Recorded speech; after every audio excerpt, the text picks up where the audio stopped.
Bismillahirrahmanirrahim. Assalamualaikum warahmatullahi wabarakatuh. Anak-anak kelas 7C dan D, selamat datang di hari Jumat. Selamat datang di pembelajaran IPS. Apa kabarnya hari ini? Siap menerima materi pembelajaran? Ayo, semangat. Sebentar lagi kita menghadapi penilaian tengah semester, jadi semangat belajarnya harus terus ditingkatkan. Baiklah, Ibu akan share dulu materi yang akan kita sampaikan hari ini. Materinya adalah tentang tindakan, motif, dan prinsip ekonomi. Ya, akan Ibu bagi ke dalam dua pertemuan. Yang akan kita bahas hari ini adalah tindakan dan motif ekonomi.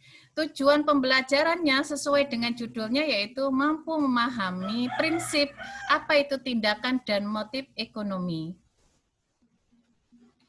Tindakan ekonomi. Manusia itu akan selalu melakukan berbagai macam tindakan supaya kebutuhan hidupnya terpenuhi.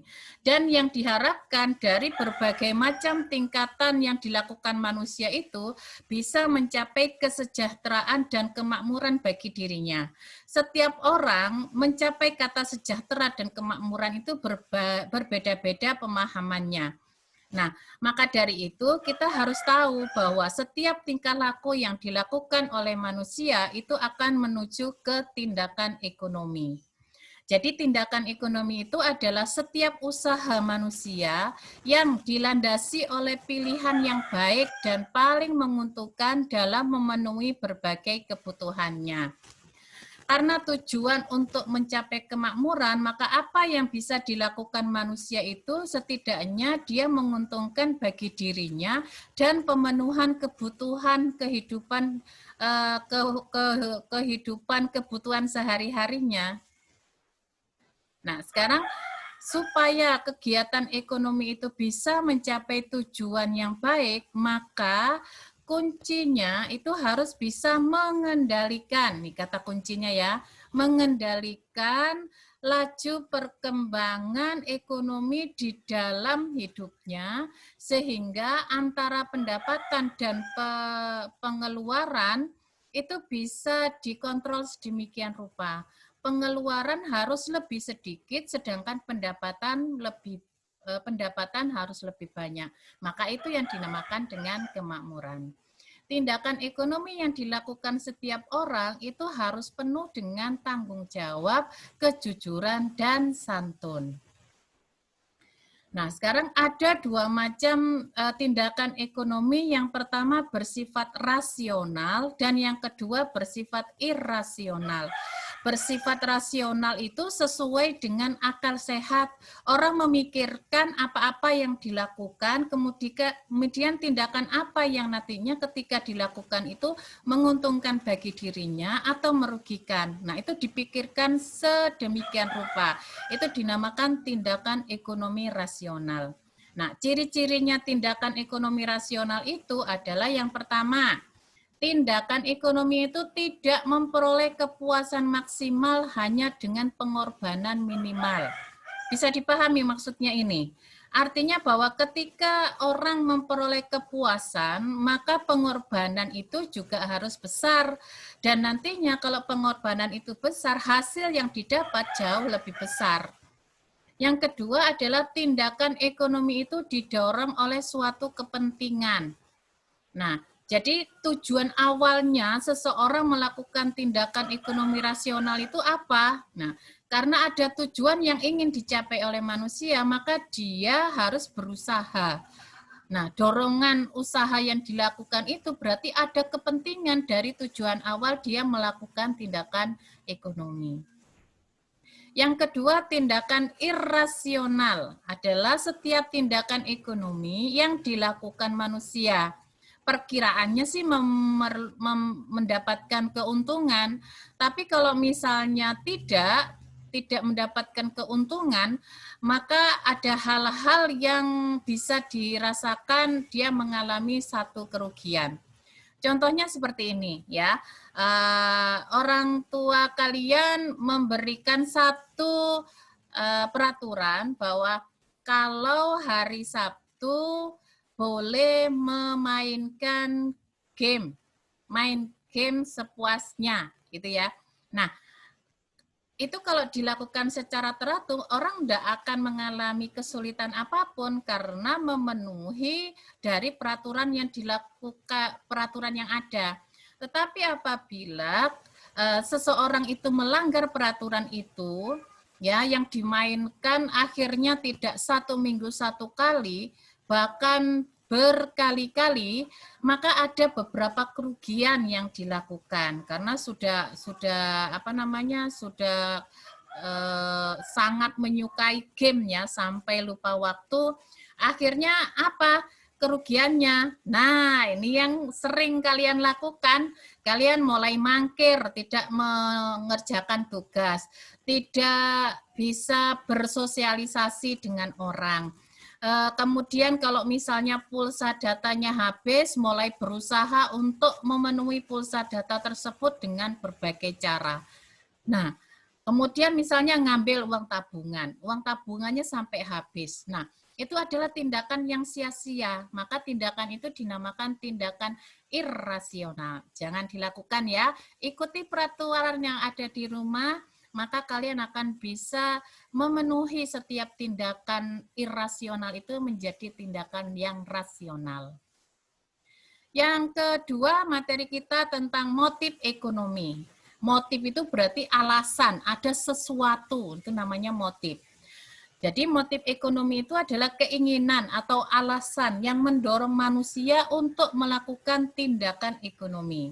Jika dihubungkan dengan tujuan manusia dalam melakukan kegiatan ekonomi, maka motif ekonomi itu biasanya menuju ke hal-hal untuk memenuhi kebutuhan, untuk memperoleh kekuasaan, untuk mendapatkan penghargaan, untuk berbuat sosial. Nah, ini adalah hal-hal yang diinginkan dari pengguna atau pelaku ekonomi ketika dia melakukan kegiatan ekonomi.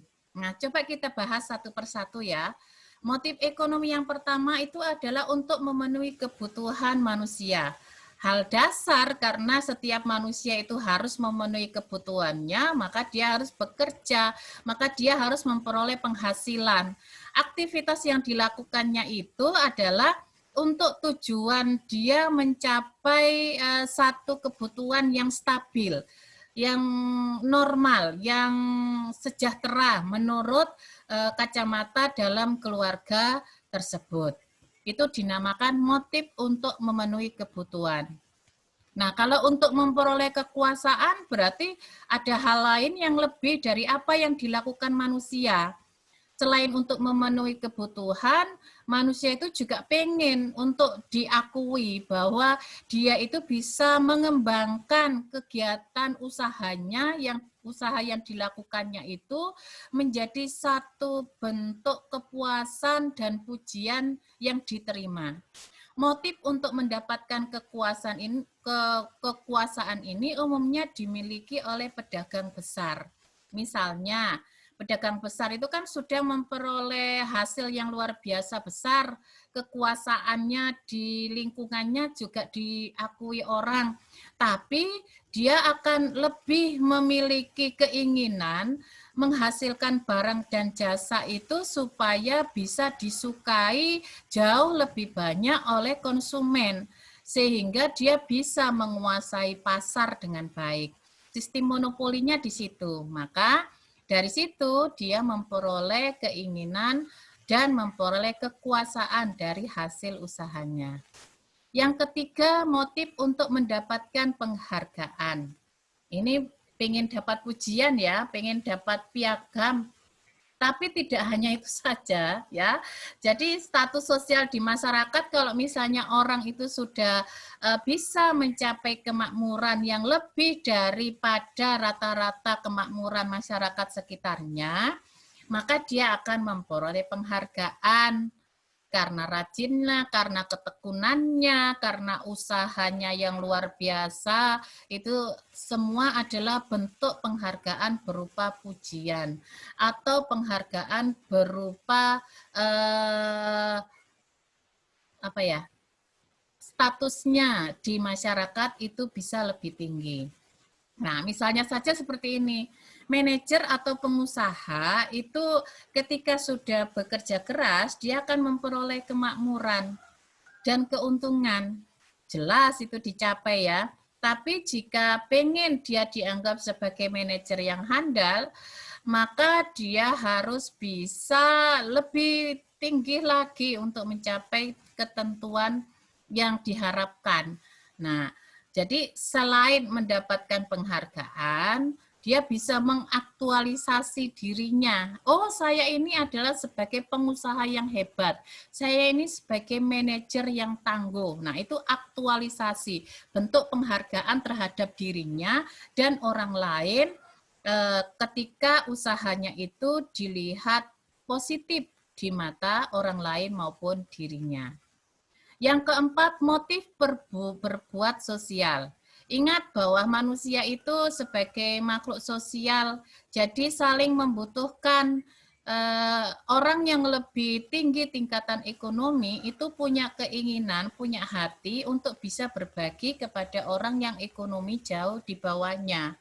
Nah, karena itu maka motif berbuat sosial itu mutlak ada pada setiap orang yang memiliki status ekonomi yang tinggi, supaya keinginan untuk berbagi kepada sesama itu bisa dilandasi oleh sisi kemanusiaannya supaya bisa mencapai kemakmuran bersama gitu ya. Nah, motif ekonomi ini dikembangkan dan disosialisasikan, perlu sekali. Karena kegiatan yang dilakukan manusia itu bisa membantu masyarakat yang ada di sekitarnya. Jangan tutup mata ketika tetangga kita itu mengalami kesulitan ekonomi. Tapi orang yang lebih itu harus mengulurkan tangan. Bagaimanakah supaya orang yang ada di sekitarnya itu sejahtera menurut versi orang tersebut.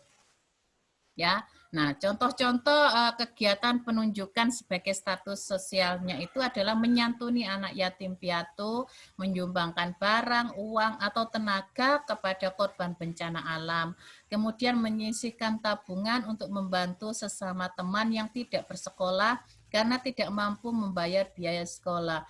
Dan masih banyak lagi contoh yang lain. Nah, adapun motif sosial ini sering dilakukan masyarakat dan kita sudah mempraktekkan, alhamdulillah. Bagi yang belum, cobalah untuk peka terhadap lingkungan sehingga kita di masyarakat itu bisa membaur dan bisa merasakan empati dari masyarakat yang ada di sekitar kita. Demikian informasi yang Ibu sampaikan hari ini, mudah-mudahan bisa diterima. Sekian, Assalamualaikum warahmatullahi wabarakatuh.